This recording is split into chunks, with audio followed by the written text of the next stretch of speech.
पवार साहेबांची मी साथ सोडली त्यामुळे मला काहीतरी चुकल्यासारखं वाटतंय असा अजिबात त्याचा अर्थ नाही की मी त्याचं स्पष्टीकरण केलेलं आहे। मी ती निर्णय घेतला तो चुकीचा होता हे स्पष्टपणे मी बोललो, ते काही लपून छपून मी आड पडण्याने काही बोललो नाही, पण ह्याचा अर्थ मला त्याची आता खंत वाटते असा अजिबात नाही। पण शिवसेनेत आल्यानंतर पक्षाने जी तुम्हाला उभारी द्यायला पाहिजे होती, मंत्रिपद द्यायला पाहिजे होती, ती दिलेली नाही, त्याची कुठेतरी खंत वाटते का आपल्याला? नाही, असं आहे की मला मंत्रिपद मिळायला पाहिजे होतं हे तेव्हाही बोललो, आजही बोलतो, उद्याही बोलेन। का मिळायला नको होतं त्याचं कारण कोणाकडे असेल ते स्पष्ट केलं पाहिजे, परंतु नाही मिळालं म्हणून काय रडत बसायचं आहे का? रडत बसायचं नाहीये, लढत बसायचं।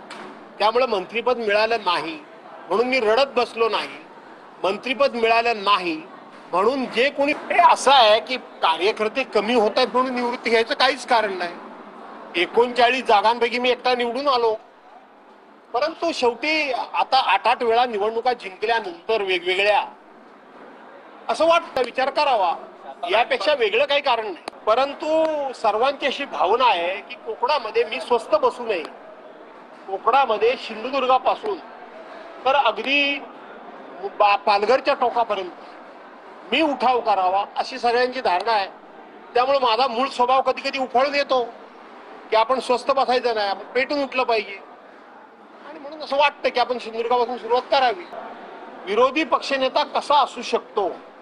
विधायक कामामध्ये चांगल्या कामामध्ये मदत करणारा आणि सध्याचं जे सरकार भ्रष्टाचारी सरकार आहे त्या भ्रष्टाचाराचे वाभाडे काढणारा, त्या भ्रष्टाचारांना पूर्णपणे जनतेसमोर शारीरिक दृष्ट्या नव्हे तर शाब्दिक दृष्ट्या नग्न करणारा अशा पद्धतीचा विरोधी पक्षनेता म्हणून मी काम केलं असतं।